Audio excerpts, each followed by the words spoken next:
Okay. Andrea, can you record also? Would you be willing? Yes, Thank you. it will let me. I'm happy to also if you want to back up. I think we're fine. Okay. If I can get it. Thank you. Yeah, Welcome. It's not so far letting me. Let's see. Okay, if everybody turned off their microphones except for me right now. I'm going to mute all except for you, Connie. Okay. And Connie, you can unmute yourself. But I wanted to welcome everybody. Another pop-up, this time not on a solstice or equinox, but it's so nice to see all of you. We've got a pile of people hooked in right now, over close to 50 anyway. I'm sorry, it's not letting me record. That's okay. Don't worry about it. It should ask me, but it does not. Anyway, my tour, the title of this talk is My Tour of Heaven. And we're so happy that Connie has agreed to do this. Connie, hopefully you all saw the information about this talk and her background. She was a member of the San Jose Julian Teachings Group for many, many, many years, probably 30, but is in San Jose, now lives in Utah, but she's been taking classes and been part of this community for I'd say close to 40 years now. Yep. Very, very close to it. Anyway, I don't want to take much time. Please welcome her. Go ahead, Connie. I think you can. Okay, first a few administrative things. I'd like to have questions come at the end, but if there's something that you need to ask because, hey, the rest of it's not going to make any sense, please put it in the chat box, your question. And Jan is going to be monitoring that, and she'll interrupt me, and we'll answer the question. The next thing I wanted to mention is that this is called the pop-up version. It's basically Julian's teachings and not a lot of my experiences. And it's got its own title called The Pop-Up Tour of Heaven. And Jan is going to be giving you a link in the chat box so that you can get a transcript of it. So you don't have to take notes if you don't want to. A longer version of it, which is the one that Saul was referring to, I'll tell you later how that was developed. But anyway, it's 40 pages long, has a lot of my experiences in it, plus what you're hearing today.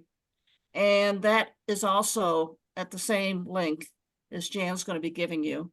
And I think Jan's link gives you a lot of resources. So that was just called My Tour of Heaven. It doesn't say pop-up in front of it. And then I'm going to be talking a little bit, not very much, about another one I wrote about 10 years ago on creation and putting it in context. It basically explains Genesis 1 and 2, and it explains Julian's teachings in relationship to what Genesis 1 and 2 says. Very academic, I'll say. And if you need bedtime reading so you can't go to, because you can't go to sleep, that's almost guaranteed to put you to sleep. Okay. So let me say one thing, yeah. Connie, I'm sorry to interrupt, is I will be, after this meeting, sending out to the list an email that will have the link to the audio of this recording and links to all three of those documents in case you can't get them out of the chat. Thank you. Okay. Because this is mostly a Julian audience, I want to go into more details as to how I got the information. My father died in 1984, and I was part of the Julian group, but fairly new to that.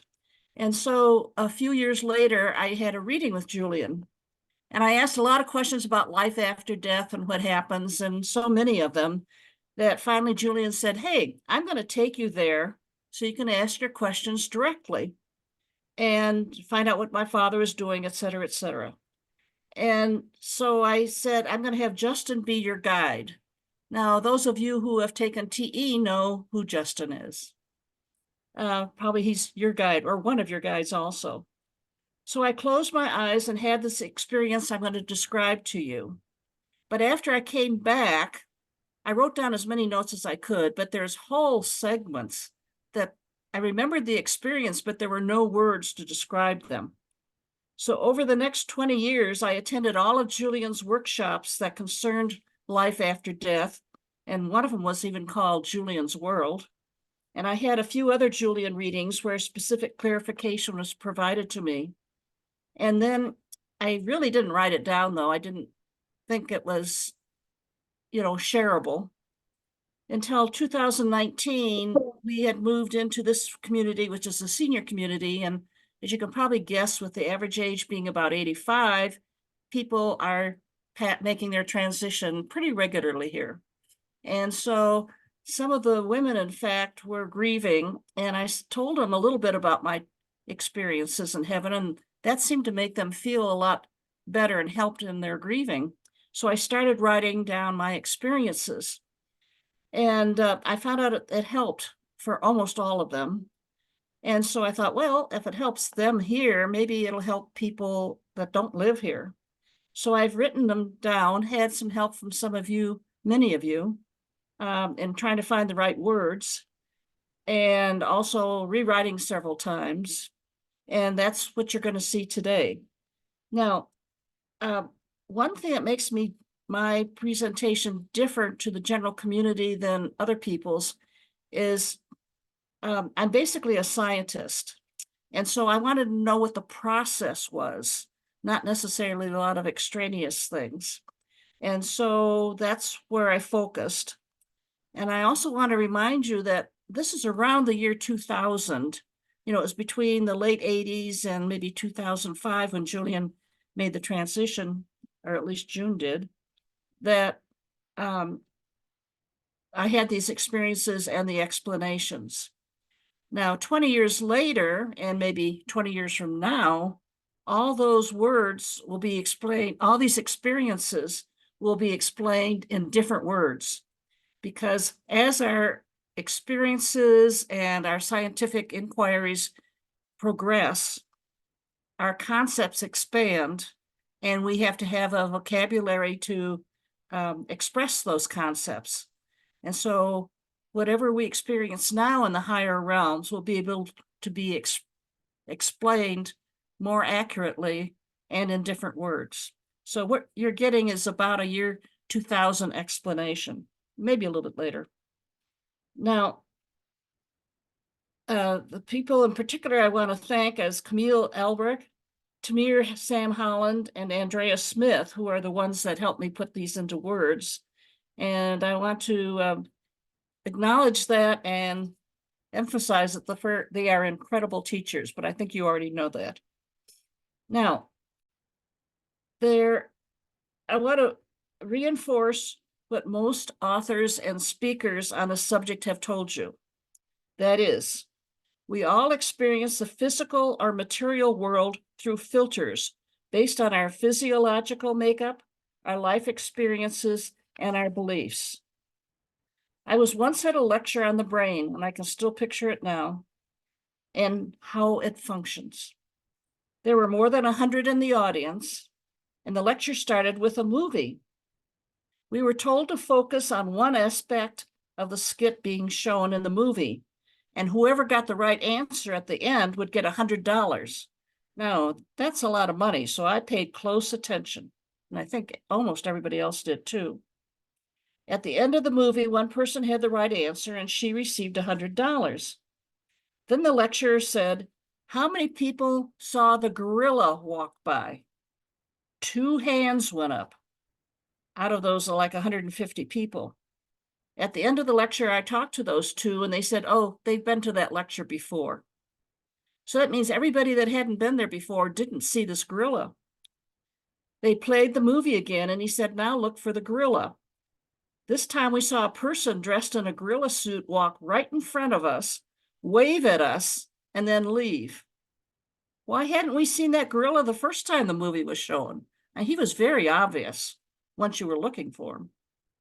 Well, the thalamus in the brain screens or filters out information that it thinks isn't relevant to you and what you are focusing on at that time. So it doesn't send that sensory information onto your cortex. Its function is to prevent information overload and allow the cortex to focus on what is important at that time. You don't want to think about how beautiful a flower is when a tiger is chasing you. So Dr. Taylor, in her book, My Stroke of Insight, describes all sorts of sensory information coming in while her thalamus wasn't functioning. There's also been significant research done to explain contradictory eyewitness testimony in court that shows that what you expect to see or experience is what you see or experience, even if the sensory information to your brain doesn't support that conclusion. So it's not surprising that we all experience and interpret the unseen world through those same filters that we use in the physical world. Some of us see and experience things that others don't because our filters and focus are different. My focus was on understanding the process, as that is what physical scientists do. I also wanted to understand the science behind the unseen world as much as I could. This will make my presentation somewhat academic, but I hope not too much. Now, all exchange in the unseen world is telepathic. So I sent and received the information without words, just sort of a knowing, an impression you receive like a data dump that must come to your conscious mind to be expressed in words, to hear sounds or see images if that is part of the message. I remember vividly the first time I ever had a data dump. Shasta was teaching TE, and she wanted to go on a vacation for 2 weeks. So she asked me to take over her TE class. I thought, no problem. I've been teaching TE myself. And when I got to the class, after the tape was played, one of her very brilliant students asked me a question I didn't have the faintest idea how to answer. And boom, all of a sudden the answer came to me, went out, and it was a long explanation. I didn't have the faintest idea what I was saying. And afterwards he said, that's the best explanation I've ever heard. It wasn't mine. It was just a data dump that plopped into my mind. That's the first one. I've had others. Anyway, it's a wonderful feeling that you can count on something else providing your answers. Anyway, I'll be reading a lot of what I'm telling you because I want to use Julian's words as much as possible. And you'll be able to get copies of it. So what happened was during the reading, Julian put a warm, loving, protective environment around me for the tour, and then said that Justin would be my guide. Now I closed my eyes, focused my mind, and detached from my physical body. It was dark. I was met by a radiant, glowing, loving being. Now, if this had been a real death, the person in transition is met by family members or someone who loved them while they were on Earth and had made the transition. But because this was a tour and not my real transition, one of my spiritual teachers named Justin was going to be my guide. This radiant being took me quickly from a dense energy to a much higher frequency, which I experienced as a column of light, but it had an energy of its own. It wasn't just plain light like we know it. There was a loud whooshing sound as we moved rapidly higher and higher. When we reached the White Plateau, or Jesus's Kingdom of Heaven, or the Garden of Eden, or Paradise, or whatever words you want to describe a very loving experience, I was almost overwhelmed by the intense love and bliss filling me. I hugged my loved ones that had passed earlier.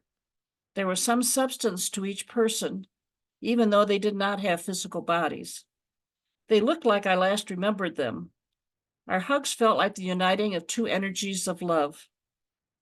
I asked, why can I easily recognize all my loved ones? And Justin said, that's because each spirit conveys the image that they think the receiver will most easily recognize and communicate with.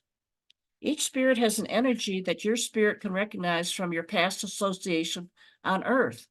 You automatically picture that energy as you last remembered them, so it's easy for them to identify themselves to you. I was thinking, sometimes you will read about people in Africa seeing Jesus. Jesus is always dark-skinned, the same skin color that they are. And now we know Jesus, as the historical person, was in the Mediterranean, lived in the Mediterranean. He was born of parents of that era. So he didn't have dark skins like you would in Africa. But the image that he's projecting, it makes them be able to identify with him better. And so that's what's happening. Because my husband was alive and well on earth, he wasn't there. But normally a loving spouse will be there. I want to make a note that Julian mentioned. Some people who have gone to heaven and returned say that their spouse wasn't there, and they should have been.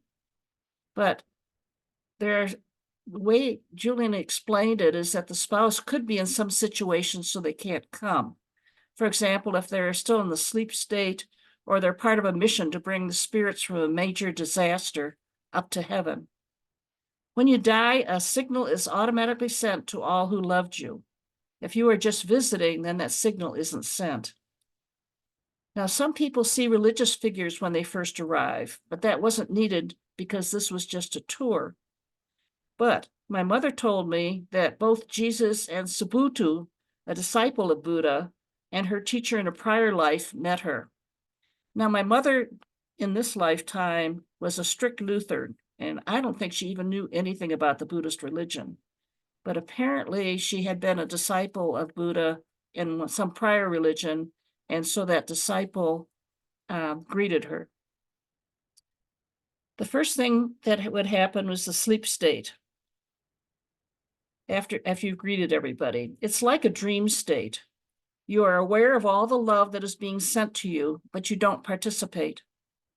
In the sleep state, you slowly adapt to the higher frequency of the non-physical world and expand your consciousness so you can understand much more than you could while in a physical body.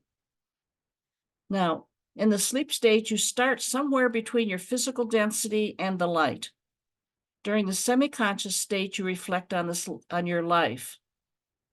The mundane events, like the fact that you didn't like pickles when you were a child, slowly dissolve, and the ones that were important to your spiritual growth remain. Your conscious and subconscious minds slowly merge, and your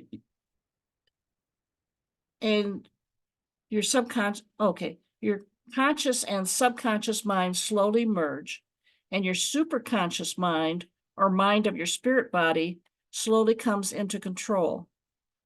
This sleep state can last weeks, months, or even years in Earth time, depending on the mental state at death and how rugged or peaceful the crossing was.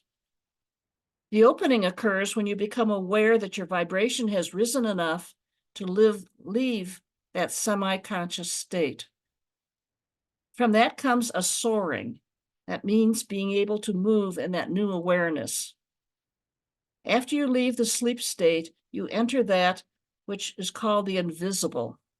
You can be seen by others on the White Plateau, but people on Earth can't see you. After the sleep state, you are officially a spirit. You are beyond the physical and are able to be oriented to this new world and have your lifetime evaluation. The orientation includes communication and intellect. Now you are taught how to communicate again with the world you left and can travel so you can let your loved ones know that you're not gone, you're just not on Earth. You can control the energy structure of yourself to go up and down.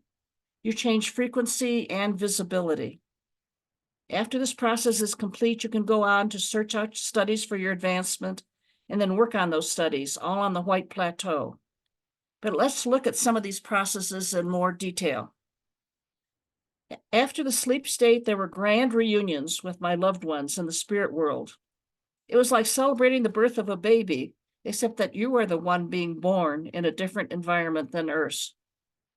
My mother and father told me about the things they were doing together.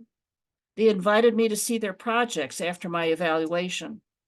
Then Justin said, "Time for your evaluation."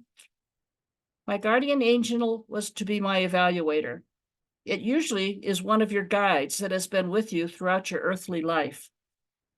Angels have never been in human physical form. Instead, everything in existence but humans follow the Creator's purpose for their creation, as only humans have free will. Our guides are spirits that were once physically incarnate as humans, but they've raised their consciousness to such a high level that they can be assigned by energy compatibility to a spirit that is going to have a physical experience on Earth. They help guide the person so that they will learn the lessons they plan to learn when they entered Earth. Once we started evaluating my lifetime, I found the evaluation was not like being in court. I think you know that some religions make it seem like a high court, and you've got Jesus defending you and other people saying you're an awful person and all this other stuff. Anyway, it wasn't like that at all. Instead, it's like being with a very loving, kind teacher. You see incidences in your life, not only from your own perspective, but also from the perspective of those around you. When you identify the times you said or did things that hurt others, you feel their pain.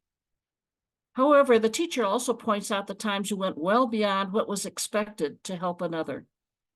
Since you are reviewing your life from the point of view of your superconscious, you're not defensive, but accept that what you once said to a person in anger hurt them so much that it set their life off track. You actually understand the pain you caused, which leads you to feel deep regret. A sin is when you do something which is detrimental to you or to another person now or in the future. You are also shown the times you purposely helped others get their life back on track and feel the joy that brings. Throughout the evaluation, there were two questions constantly asked. What did you do in your life that helped others to help themselves? What glorified you versus how much have you loved others unconditionally and did things that would glorify them? I still think about those questions today. I found this review was most painful at times, but very joyful at others. Reflecting on it later, I was reminded of George Bernard Shaw's quote, "A life spent making mistakes is not only more honorable, but more useful than a life spent doing nothing." At least I had learned something from my mistakes. Is this what they call Judgment Day? I asked Justin. Well, sort of was the answer. There really isn't just one day or time of judgment. It's a continuing process of growth or of rising in consciousness. During this evaluation process, our positive and negative actions are put in the balance with our intent for each action taken into consideration.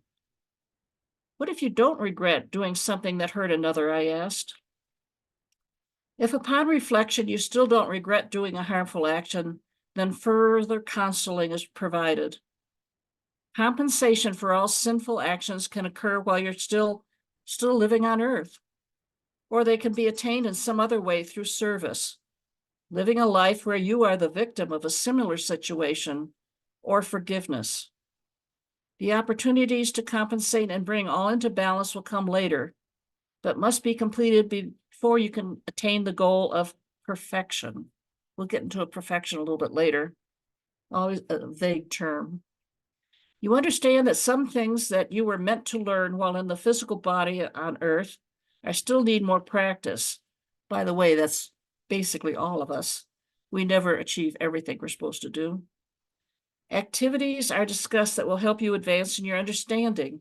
So you will choose one of the activities or come up with your own idea for advancement in consciousness. You have free will, even in heaven. Now let's get into some of those periods after the sleep period in more detail. The orientation that follows helps you adjust to the world where mind is all. You operate differently than in the physical world. If you just think about being somewhere, you're there. Yes, you can walk through the grass and feel the grass in your feet, but that is all in your mind from memories. If you really focus on the grass, you will understand that it is a vibration that has a melody. The flowers, trees, even buildings are all a vibration, each with its own purpose and sound. All work together to create the blissful environment you are in. Your 5 physical senses are there, but they operate on a higher level. So the memory of grass is enhanced significantly. Experiencing heaven seems to be through osmosis, an understanding of the energies around you and their impact on you. During orientation, you understand that everything in heaven is in the material world, but in heaven it is in ether form. The raw energy of anything in the material world is in the spirit world. During the orientation, you look at things you might like to do in heaven: paint, play a musical instrument, find a cure for a disease, whatever. Negative emotions are not in heaven or above, as the higher frequencies burn them out. You are able to understand the emotion, but you don't participate in its impact on the body or spirit. All angers, resentment, jealousies, and guilt are a form of feeling insecure. You can rise above negative emotions even while you're in a physical body. In the astral plane below, it is easy to be in touch with the physical world. There are both negative and positive energies there. Some don't believe in an afterlife, so they cling to the earth energy and are stuck. There are some who have accumulated great wealth and don't want to leave it. They are caught in the astral plane and are lost and confused. As you move above the white plateau, you become less and less involved with the material plane and earth.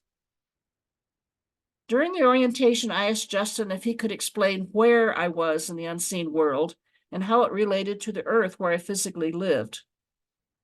Justin replied, the word where really has no meaning in the unseen, non-material world. But using words and diagrams familiar to me, he thought they would help, and they really did. Instead of asking, where are you? It is more appropriate to ask, at what level of consciousness are you functioning? All levels of consciousness are with us, but they can't be experienced by humans on Earth unless that human is functioning at a higher level, like in focused prayer or meditation. I know you're going to ask what I mean by consciousness, but the world's greatest scientists are still struggling to define that term.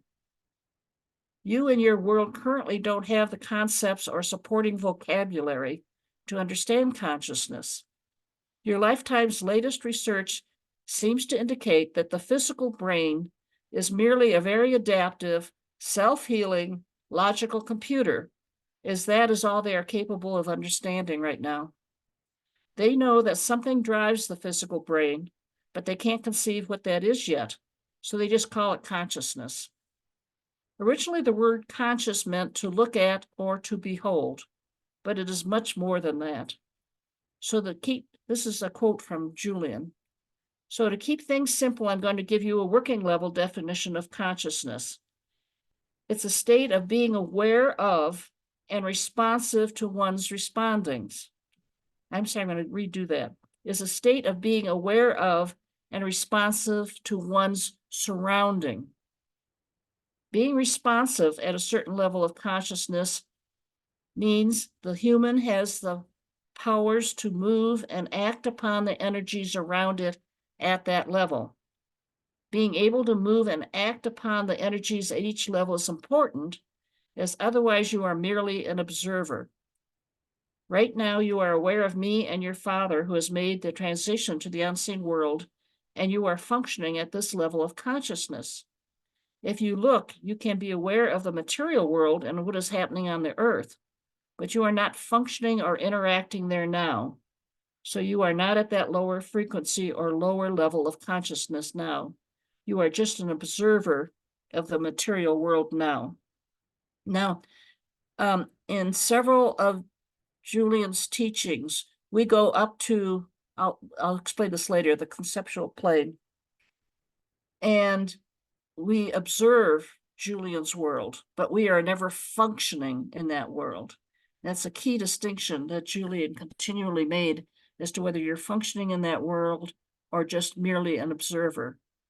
You'll find out that we can't function in the conceptual world while we're in a physical body. That's going to get in this picture. So Julian transmitted a picture to me. Justin transmitted a picture to me that I interpreted to cover all of a creation. Now I'm really oversimplifying the subject by showing all of creation, everything, in 2 dimensions. I think that takes a lot of guts, but anyway. The lowest part of the circle is the lowest level of consciousness in the material plane or world. But a circle has no beginning and no end, So it's probably the best way we can represent the space of creation in 2 dimensions. Anyway, this is how I saw it. Now, breaking all of creation into 4 levels is very important to understanding what happens after the death of the physical body. The 4 described in this picture are documented in the ancient text from all the major religions that I've studied. These texts were all transcribed from the original religious symbolism received by various prophets, and so the names and concepts vary according to the culture at that time that the prophet lived. So these 4 levels are also described in the original scrolls that became Genesis 1 and 2. That's where my paper that I wrote on creation sort of goes through that. Also, Julian taught Robert Adamson an updated understanding of the Kabbalah, which he shared with our group of Julian students. That was a wonderful way for us to understand the Kabbalah, because we got it from Julian's point of view. This is what I'm going to describe then as Julian's explanation of the 4 worlds of creation as conveyed to the Kabbalah group. You should note that the 4 worlds contain the tree of life and all the Sephora and the paths and everything associated with it on the many levels. So there's a lot behind this, but I think if we just keep it simple and keep it to the 4 worlds, we'll be able to better understand it. I like things simple. Now, Justin explained that the lines between each of these planes, which are sometimes called worlds, are not barriers. Instead, the planes actually overlap, and there's a gradual transition between them. The material plane includes our physical universe and any others that exist. It is sometimes called the world of expression because all the concepts and forms on the higher planes are expressed in the material world. One thing that makes the material plane different from all the others is that when matter exists, then linear time exists. Linear time has a past, present, and future where you can only go forward, not backward in time. Note the fact that the existence of linear time is a result of quantum entanglement. That means it requires material or particles to be entangled to exist, has been proven by physicists from MIT just in the last 10 years. I think that's pretty fantastic. This makes quantum physics also so interesting, as 2 particles can be thousands of miles apart, yet what you do to one instantaneously influences the other. And I think you know that Einstein thought this was spooky science, but whatever, it works. The etheric form plane, which is right above it, and that's where heaven is also called the world of formation. It contains an evolution of activities and states of spiritual being, but doesn't have linear time. This is hard for us to understand while we're in a physical body. The form for everything in the material plane must exist on the etheric form plane before it can exist in the material plane. The world of formation contains the white plateau, or the kingdom of heaven, or all those other words that can be used to describe a very loving, non-physical existence. The white plateau is the entry or gateway to the upper half of the etheric form plane or world. It isn't at one specific level of consciousness, but is a band of consciousnesses that include the midpoint of the etheric form plane. This upper half of the etheric form plane or world is usually referred to as heaven in many religions. There are 7 major plateaus of consciousness in heaven. The bottom half of the etheric form plane is usually called the astral plane. The 2 planes above the etheric form plane have aware energies, but there is no form, just radiant conscious energies. In the Julian studies, we were taken to the cusp of the conceptual world plane, but we were constrained as to our participation. That's where we became observers. The absolute plane is sometimes called the world of origin, as that is where humanity as a whole was first created and to which it will return. Justin explained that the first 7 chakras are experienced in the material world. The 8th chakra is the astral world. The 9th is the upper half of the world of formation, or what I'm calling heaven today. The 10th and 11th chakras are in the aether or conceptual world, and those above are in the absolute plane or world. Julian also always said that there were 7 layers in each chakra, and in each of those 7 layers was another 7 layers, et cetera, et cetera. So we will be exploring the plateaus or layers in the 9th chakra, which is heaven, and also the first 2 layers in the conceptual world, because we were allowed to go there in Julian's meditations and actually participate to some level. Most religions focus on the material plane and the upper part of the etheric form plane because they want their members to lead a life that will allow them to go to heaven when the physical body dies. They don't really pay much attention to the levels above. I personally wanted to get the total picture to put my life on earth and my purpose for being here in context. And so this picture helped me provide a structure. So when I would have meditations or get information, I could sort of put it into the where, which was like, I was told, doesn't exist. But anyway, I could at least put it into a level of consciousness so I could understand that, where I was to that level. Okay, one of the things that Justin pointed out to me was I've always been interested in creation. And throughout my childhood, I've talked to rabbis, priests, all kinds of ministers, and the answers they would give me to my questions really never made much sense to me. And Justin pointed out that there really is not a common vocabulary for the unseen world. An example is the word soul, and Julian talked about this a lot. Julian used the word soul to mean the unique individual human on the conceptual plane. But many religions use the word soul to mean the human spirit that exists on the etheric form plane after it has entered the physical body on earth.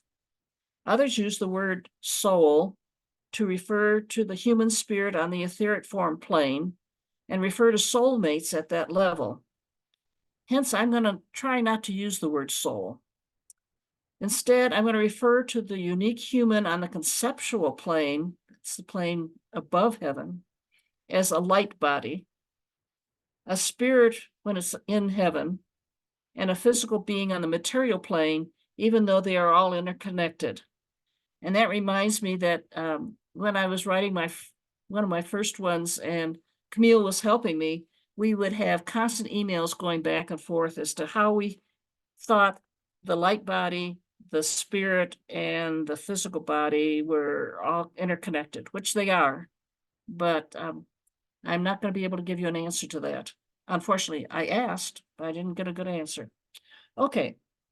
Justin also noted that 3 of the 7 laws put in place by the Creator to control everything in existence will be especially important. Now, most religions don't call them laws, but most religions actually recognize these 3. The first is the principle of correspondence, as above, so below, and as below, so above. The attunement of 2 spaces, one above and higher comprehension of the intent of the Creator, and one at a denser level. Thoughts, words, and actions taken at any level of creation impact the other levels. Then there's the principle of cause and effect. Every cause has its effect, every effect has its cause. Become the careful guardian of your thoughts and actions, as negativity sent out will come back to you. Some religions refer to this law as karma, or what you sow, so you reap.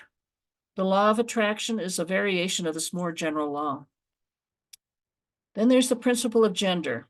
Gender isn't everything, which means everything contains both active and receptive principles. Active, sometimes called protective, positive, electrical, or masculine, and receptive, sometimes called nurturing, negative, magnetic, or feminine. Gender manifests on all planes. Nothing can be created or manifested, be it thought, word, or deed, without both the active and receptive principles working together. On Earth, we tend to think of gender only in terms of the physical body, but it has a much more general meaning throughout existence, since there is no physical matter at the higher levels. Both principles need to be in balance if we are to rise in consciousness. When people refer to their Creator as Father, they are referring to the protective aspect of the Creator. When they refer to the Creator as Mother, they are referring to the nurturing aspect of the Creator. Now, during my evaluation and orientation periods, I joined my family group periodically. And actually, the term came through pretty much family. There's flexibility in the order of events after the sleep state. My parents and other blood-related relatives to me on Earth today were there as expected, but there were others in the group that were not related to me at all during my current lifetime. Each spirit looked like I remembered them. Since I was now using my superconscious mind more fully, I knew what I was supposed to have learned in my current lifetime and realized that everyone in my family group had participated in some way so I could achieve the purpose of my lifetime on Earth.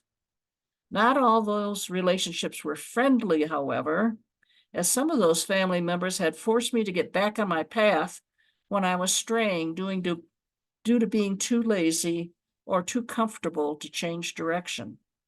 So I think you probably know that the Mormon church is very prevalent in this area, and they consider family anybody related to you in any way throughout the history of mankind. And so they have huge genealogy centers, and you can put in your name and your birth date, and they will show you everybody you have ever been related to. Some go back, they claim, back to Adam and Eve. That's not the family that I'm referring to. I'm referring to the family group, which is about 25 spirits, plus or take, who continually are reincarnated at about the same time so that they can support each other in their lifetime goals. And people from other families can join you or leave you or whatever, depending on whatever lifetime you've decided to participate in. Now, while spending time with my family, I learned about some of the ways a spirit can continue to learn in the White Plateau. Teaching in heaven is through osmosis. You are not just talked to or read about things. There's libraries or learning centers where simulations that are there that take you to things so you feel like you're living on Earth. And there's also historical events can be replayed actually, and you feel like you're actually are there during the historical event and you can interact with others. And they are as they actually happened. It's not like newspaper readings about them. I did a lot of that because I was interested in how my various decisions that I had made during my lifetime how my life would have been different if I had made a different decision. Orchestras whose musicians play on instruments that we haven't ever seen and create edifices using the energy from their music are there. The music did not use the scales we use, but seemed to play sounds between the keys. Each musician was furthering the path that they had been taking on Earth, and eventually what they developed would be brought down to the material plane. There are nurseries where children who die before they're 7 years old on Earth are raised with some understanding of Earth and the culture that they had been born into, but didn't survive long enough to fully understand. Gardens where food is being developed that will survive the climate changes that the Earth periodically undergoes to sustain itself. And finally, scientific laboratories that are inventing all sorts of advancements that will help humanity when we're ready to accept them and use them in a positive manner. Technology is neither good nor bad. It's up to humans as to how it will be used. When I went to visit my father, it turns out that during his lifetime, he had helped many young boys who were in negative environments and had considered committing suicide. He would take them aside and show them how to fix their car and learn some mechanics. And that gave them an aptitude so they could get through their bad situation and go on to lead a life with positive attitudes and future. During his evaluation, he decided to continue helping those that had committed suicide to be better prepared in their next lifetime. When a person commits suicide, they almost immediately know that they shouldn't have done it. That realization comes when the superconscious mind takes over during the death process, and the conscious mind is shown alternatives that that person could have taken to get out of their desperate situation.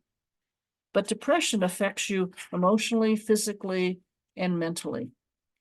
So understanding alternatives to getting out of the situation you are in really aren't apparent to you, or even if they are apparent, you don't have the energy to pursue them.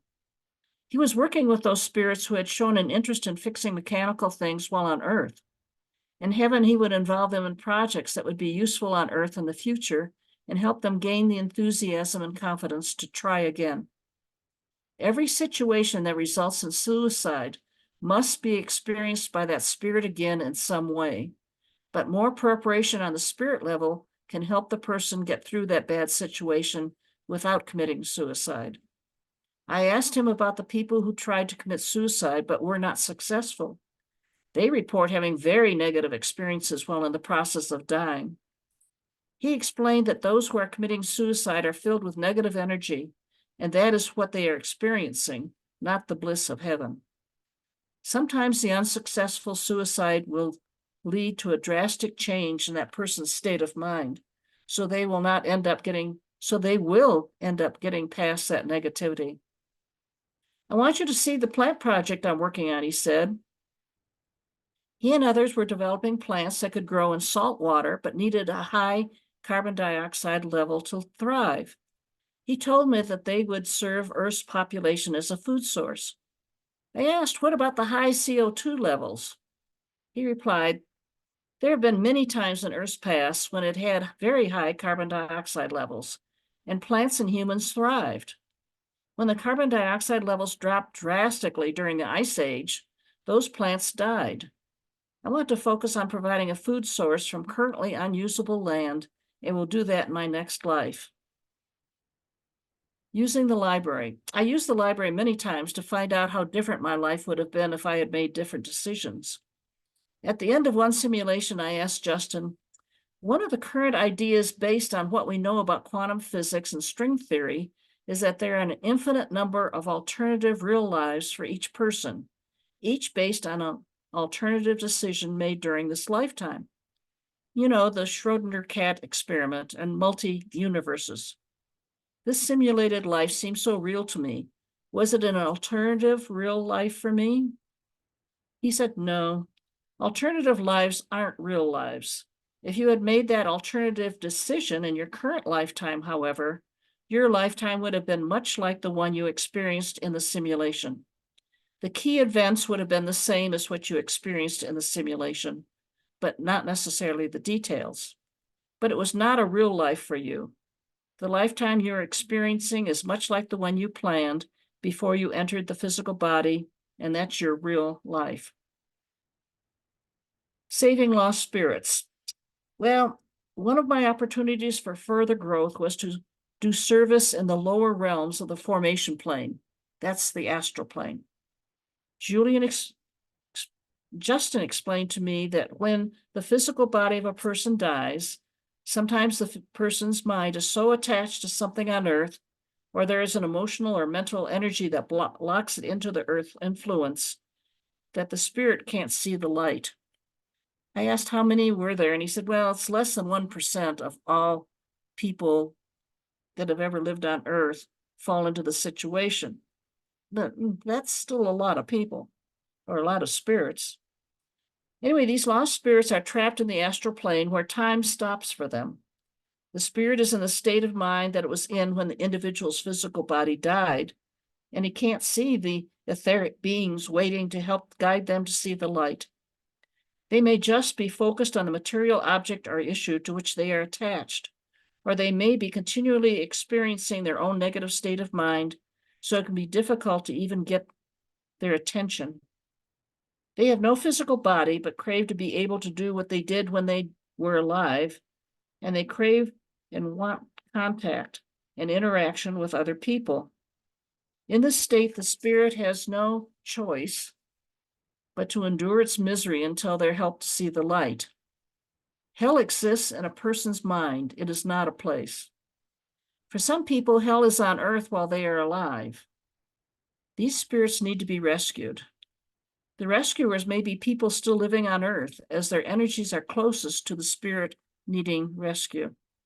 And the spirit needing the rescue is not responding to the spiritual help above them. The physical rescuer is assisted by volunteers from the etheric form plane, those in spirit. I found out that some people in the Julian community actually are rescuers. I think it's an admirable way to spend your time. Finally, I asked Justin, do all spirits see the light and eventually move up in consciousness? He said, yes, through reflection and guidance. Enlightenment is always gained. And once the spirit sees the light, they are immediately taken to the white plateau where they can move on to higher levels of consciousness. No soul or spirit is left behind. You are all in this together. All light bodies were created at one time with the potential to rise in consciousness to the absolute level, and no new ones are created. Those that get stuck in the lower levels of consciousness through a negative state of mind can have the drossness burnt out of them through the fire of enlightenment. Those words are found in some religious texts and are probably why some people think that hell is eternal damnation in fire and brimstone. Now I understood that everyone eventually goes to the white plateau and rises in consciousness as they compensate for past actions and thoughts. Now, most everything I've been talking about to date at this time has been focused on the white plateau. So you can see there are a multitude of things to do on the white plateau, depending on what's needed. Now we're going to start moving up to through those 7, and then there's 2 more levels. Between previous past lives, I have been working on faster than light travel, so humankind can travel to other star systems in a reasonable time period.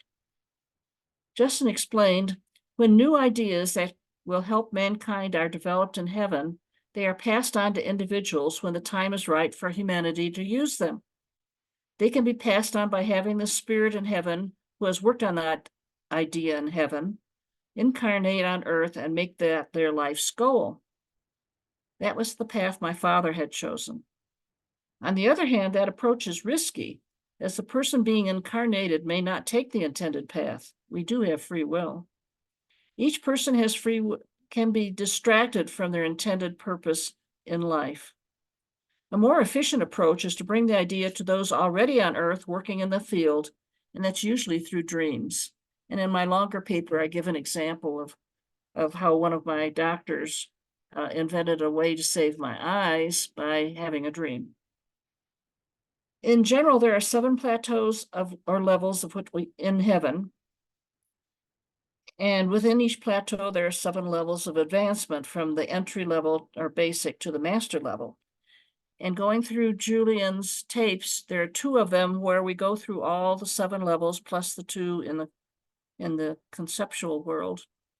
On one of the tapes, and these are both workshops, and as you probably know, in Julian's workshops, people from the outside that have had no Julian classes at all are in attendance, and sometimes they're all people that have gone through all the Julian classes and are quite advanced. And so the lecture that Julian gives and the meditation is always adapted to the audience. And I noticed that in one of the tapes, the description of these 7 levels is given by color, and it's very basic. And the other lecture, they're called realms, and they are very intensive as to what is contained in each realm.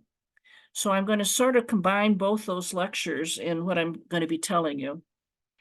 Okay. The first plateau, the white plateau, is for entry and adjustment. You keep the memory of things in your lifetime that are useful in the spirit world and discard the memories of things that aren't. You decide where you want to focus your energies and begin work on them.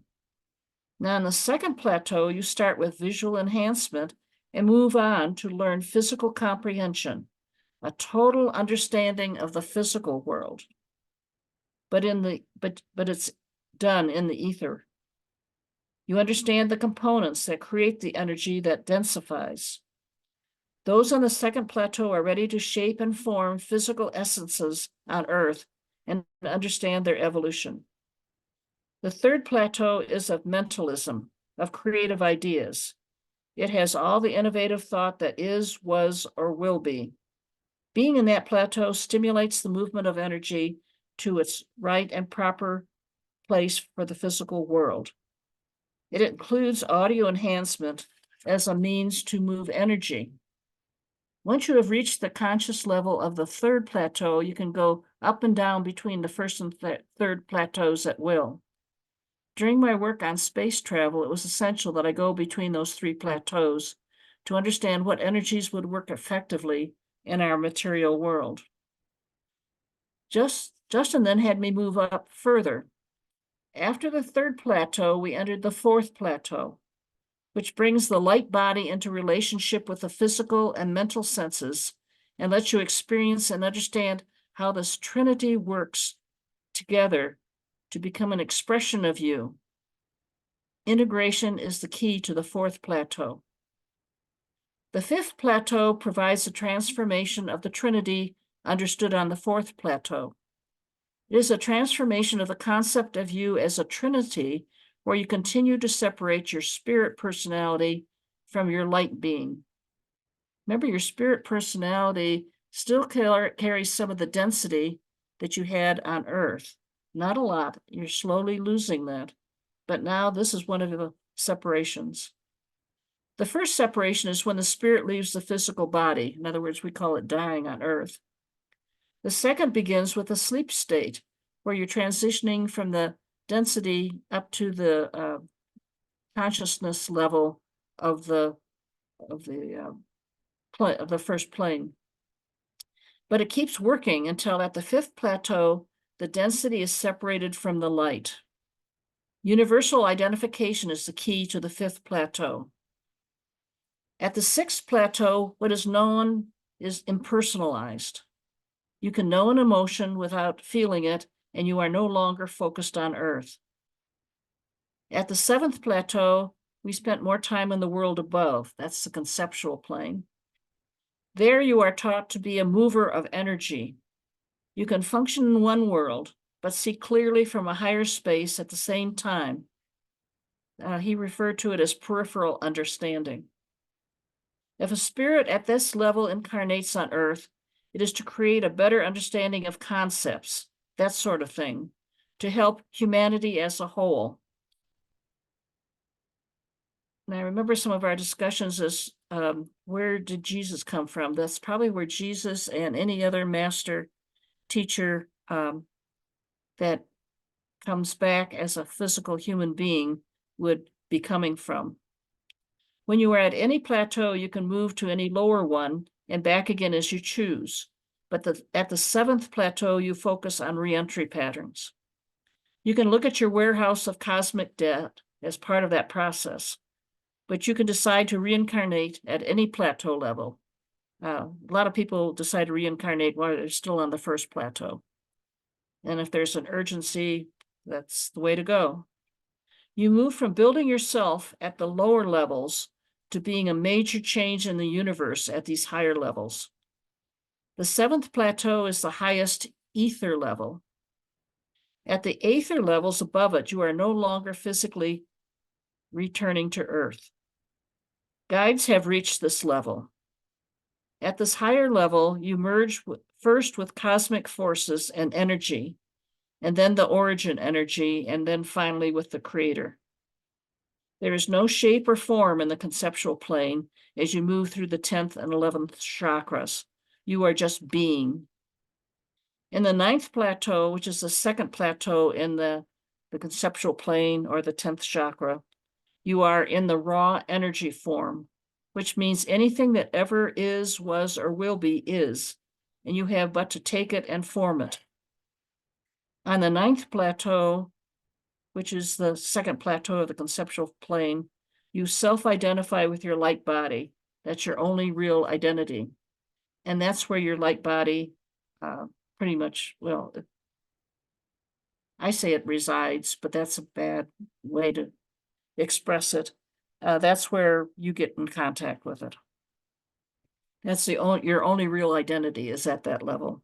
You have no personality, but the essence, which you've learned through your personality, is there. During this escalation, I became aware that more and more my personality was dissolving. For example, I was curious about advancements in astrophysics during my lifetime, but that gradually became a natural curiosity about how any system works, and then just curiosity. People who have become great musicians will not lose that talent or interest, but it will become more generalized to include other instruments and other forms of music. People who died of drowning or fell to their death will keep their fear of water or of heights until they release that emotion later in their development. I realized that all constraints I had on knowing. I released all constraints I had on knowing. My spirit body became less distinct and more like a radiating flame. The color of the flame changed as I moved up in consciousness. Telepathy was the means of communication, and I gained a clairvoyant energy of seeing clearly. As you rise further in consciousness, you realize that you are part of a collective consciousness, but you retain your unique identity. While living as a physical being on Earth, that awareness is experienced as intuition, when you know something that the logical conscious mind should have no way of knowing. At the higher levels of consciousness, the experience is more like becoming one with everything and gaining access to the wisdom of the universe. There really are no words to express the experience. At the highest level in the etheric form plane was a cosmic integration of me with a collective self that was non-physical. When I was shown humankind being created, I pictured something like the shape of one person with lots of specks of light in it. Each individual human is a unique speck of conscious vibrating light entangled into one body that is the energy of all humankind, not just one individual. When every individual light body has attained perfection, and that means that it's risen to the highest level of consciousness in the conceptual plane, and it also means that the potential of perfection, which was given to us at our creation, that potential has turned into reality through us developing it and exposing it as through our growth. Then the Creator's purpose will be fulfilled. We were created with the potential of being perfect. We develop and uncover our perfection as we evolve spiritually.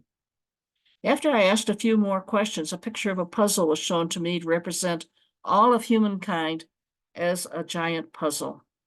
This giant puzzle is the image of the Creator, with each of us as individual, unique pieces of the puzzle.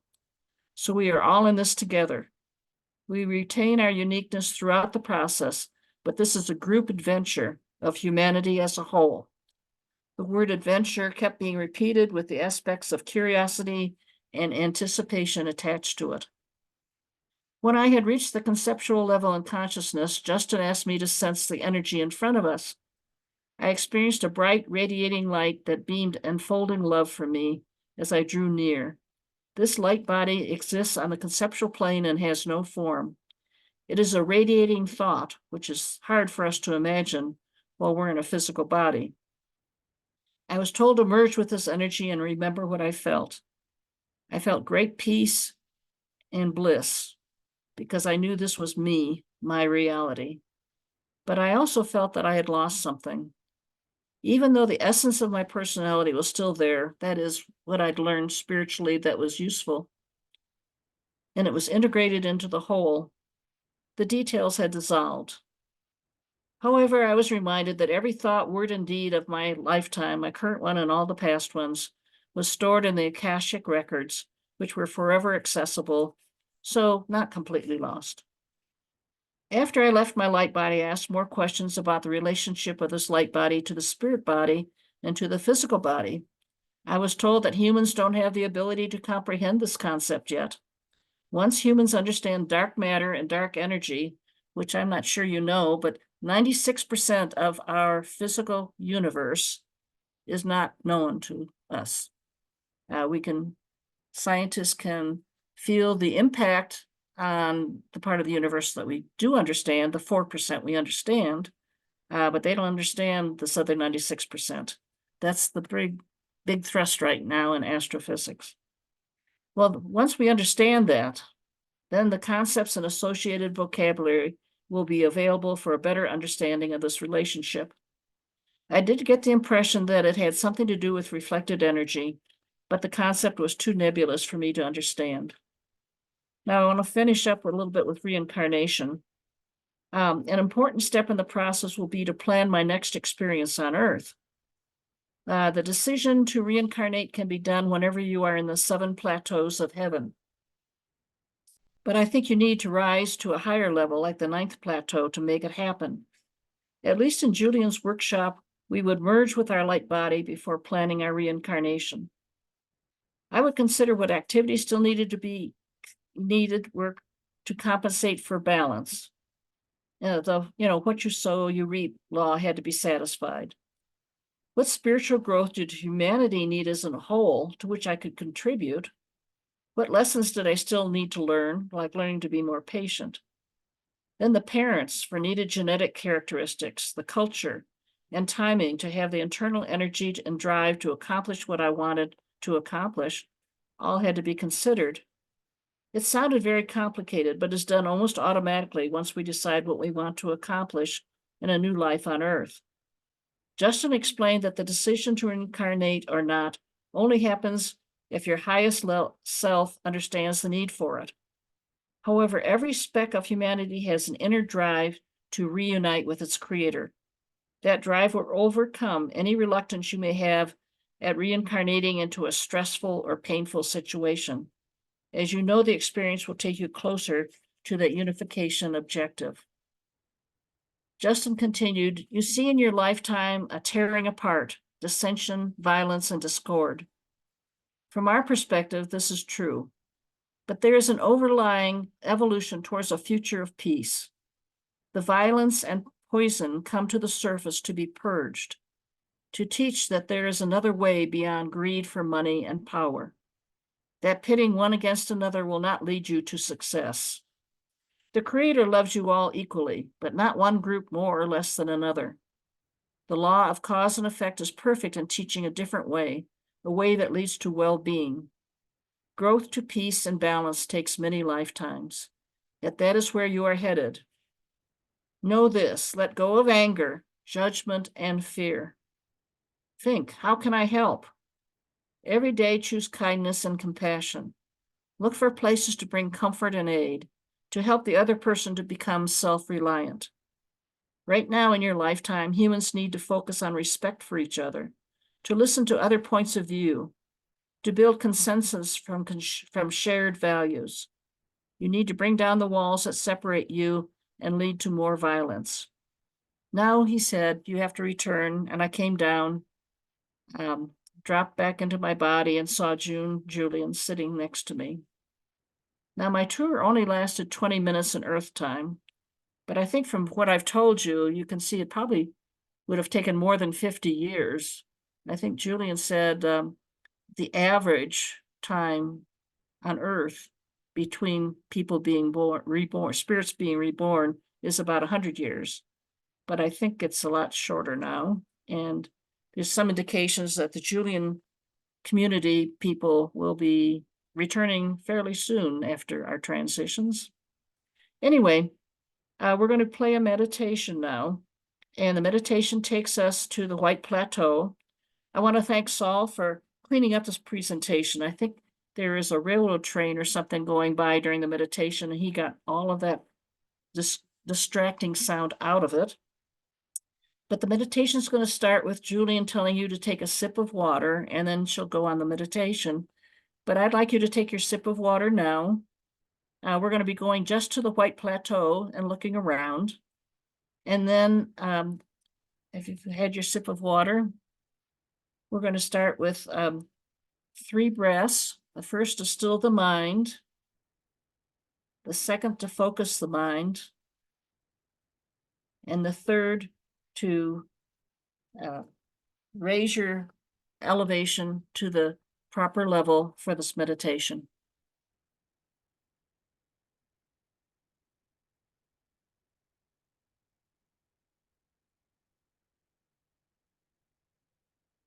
But I do want you to take a small trip with me, if you will. All right.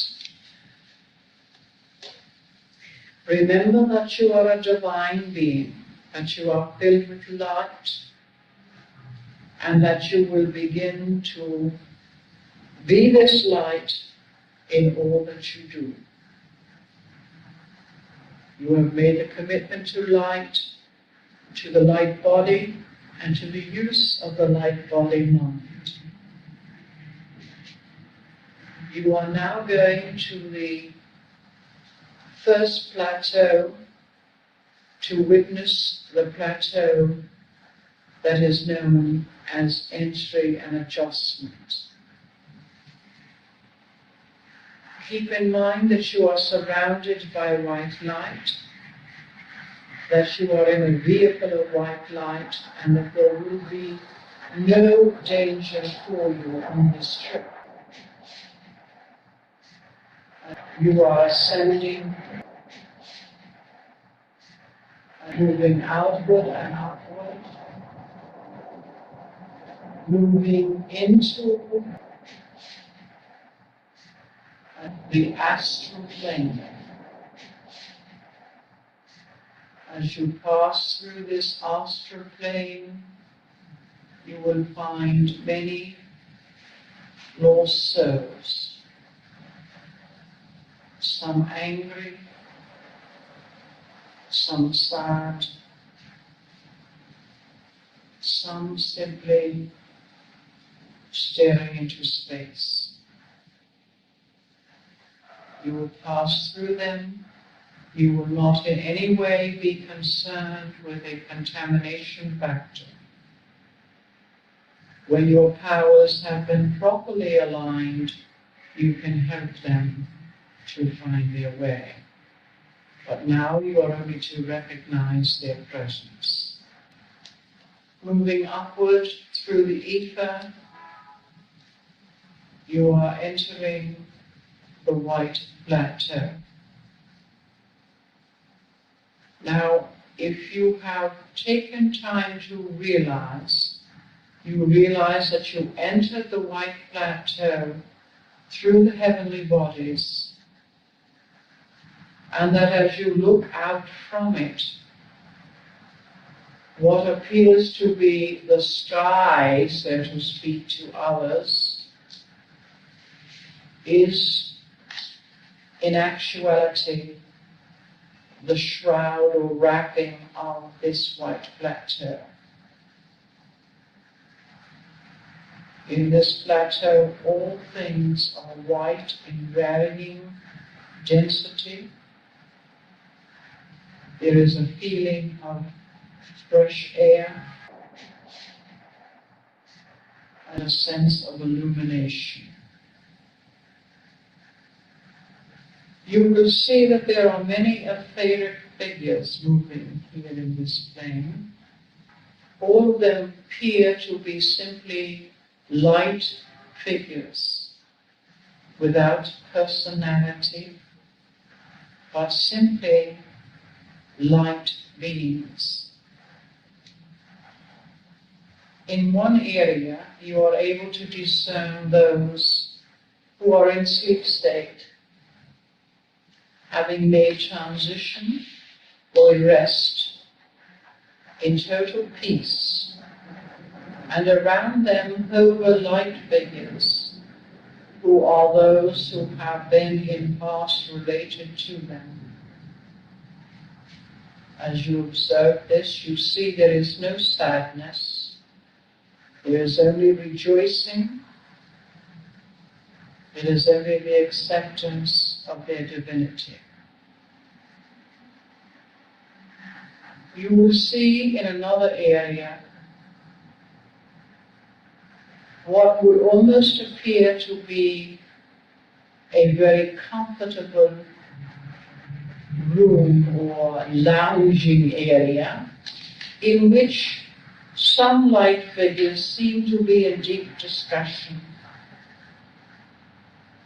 This is the area in which life evaluation occurs. Here will be determined study of the future. As you look around, you will see that on this plateau there are teachers who are teaching the etheric counterpart of all physical things. You feel totally at home here, totally at one. And as you accept this, you realize that you are a part of this world, and that a part of you has never left it.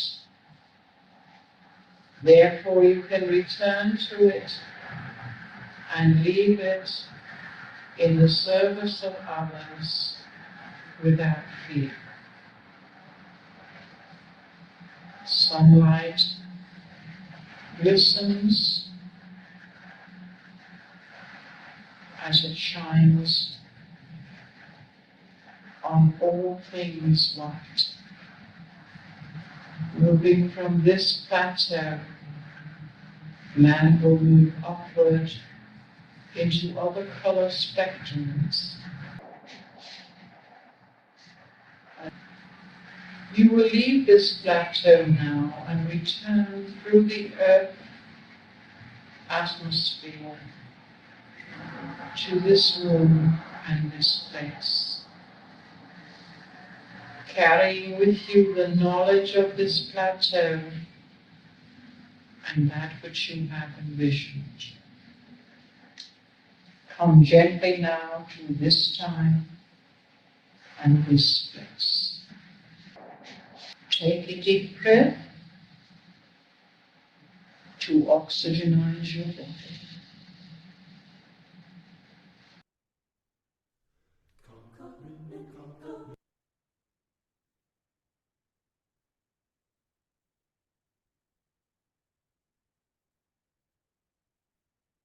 Think you're all back.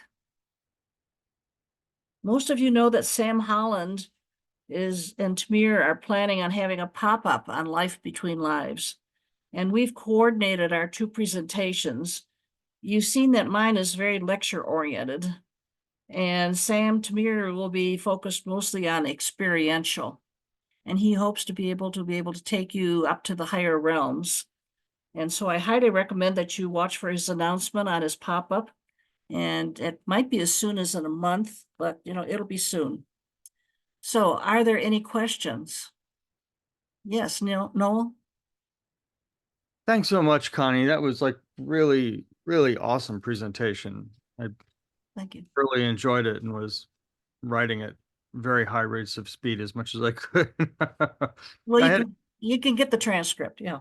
Thank you. I had a question related to the never-ending horizon, and how does that correlate? What level is the never-ending horizon on based on the ones that you've taken us through today? I'm thinking it's very close to like the seventh realm. In other words, the highest that you can go in heaven. So you mean the world of absolute world, I think you called it? No, we can't ever go, while we're in a physical body, we can't ever go above the second level of the conceptual world. Ah, okay. Because that's where our light body is prevalent. That's where it's hard to say that light body is only there, because it really influences us physically and it influences us spiritually. But anyway, that's where everything above that, you have to be the light body above that level. Okay. So I'm thinking that the never-ending horizons is around the seventh level in other words, the top level of heaven. If you look, that's where you can. Top level of the white realm. No, the white plateau is the first level of heaven. Oh, okay. And then there's 7 levels. There's 6 levels above that, and at the very top of the etheric plane, which is just before you go to the etheric, Okay. is where I think that is. Now, you might ask Tamir and Sam that when he gives his class. But see where the etheric form, I can't point on the screen, but anyway. Yeah, I see it. Yeah. I think it's right at the top of the etheric form and just before you get to the conceptual. Okay, got it. And what bothers me a little bit is that's the area where if you actually have attained that area, you don't come back to Earth again in physical form unless it's to be a major messenger, like Jesus was. Right. I'm assuming none of us are at that caliber. So we could probably visit it. And that's where I'm thinking that might be where the never ending horizon is. But I'd ask Sam. Well, he heard what I said. Maybe he'll build it into the. Okay. Thank you so much, Connie. Okay. Any other questions? I can't see everybody, so. And did anybody put anything in the chat box?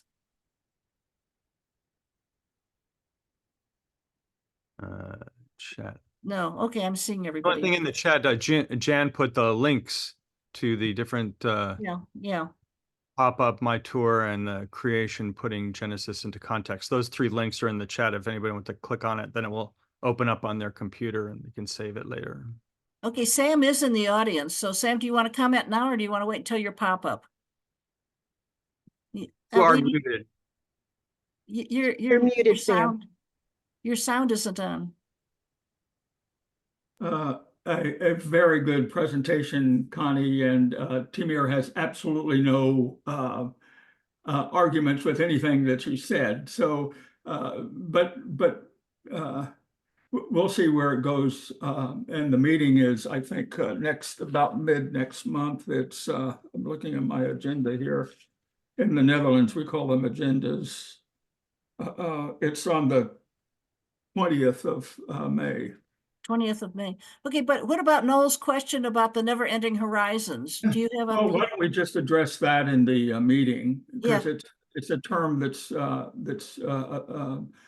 Julian has referred to it, but through other names. And so let's just hold off on that one. Okay, also I want to take the precaution that remember, there is no where. And what I've shown on that, and I sort of talk about it, I imply there's a where. And that's just because that's the way I think. But I think it's much more complicated, and that's why never ending horizons and all these portals and stuff are all, I'm trying to simplify it too much, I think. But it helps me to understand it. Okay, if there's no more questions, I think we are finished, and thank you all for attending. Thank you so much, Connie. I really Great. enjoyed that. Thank you so much. Okay. Thank you, Connie. Bye. I really Thank enjoyed Thank you, this. Connie. Thank you, Thank Connie. And Thank you, and Connie. before people go, Bye-bye.